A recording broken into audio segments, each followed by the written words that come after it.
আমাদের এখানে প্রায় 25-26 জন লোক আসছে। আমাদের হয়তো 2 জন লাইনে নিয়ে গেছে।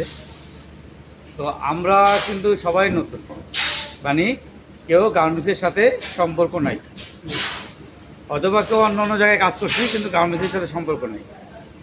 তো যেহেতু আমরা যে কারণে হোক এখানে আসছি, আমাদের মূল উদ্দেশ্য হচ্ছে আমরা ঠিকমতো ট্রেনিং করাবো, ট্রেনিং দিব তোমাদেরকে, আর তোমরা সেটা মনোযোগ দিয়ে শিখবা, করবা, কোনোভাবেই অন্যভাবে সময় ওয়েস্টেজ করবা না।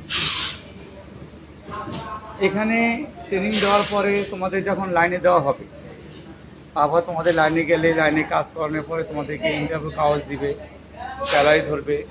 এখন একটা স্যালারি পাবা, বাট সেটা অনেক কাগজপত্রের ডিফারেন্স। আর যখন লাইনে জয়েন করবা তখন মূল একটা স্যালারিতে চলে যাবে, তখন সবাই তোমাদের জন্য খুবই ভালো। যেহেতু কোম্পানি একটা আমাদেরকে সুযোগ করে দিয়েছে কাজ শেখার, এই সুযোগটা কিন্তু কোথাও নেই। এখানে সব শ্রেণীর লোক আছে, সব জায়গার থেকে, আর সেটাকে কাজে লাগাতে হবে।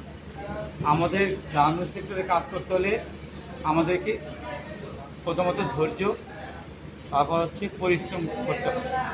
পরিশ্রম ধৈর্য থাকলে দেন আমরা সামনে আগাতে পারব।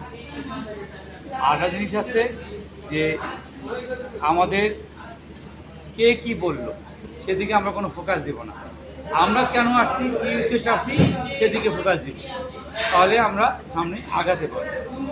আর এইখানে যারা আসছে, কেউ যে অনেকে এমন হতে পারে যে আসছি একটু ঘুরে ঘুরে যাই, এরকম যদি হয় তাহলে আসার দরকার নেই।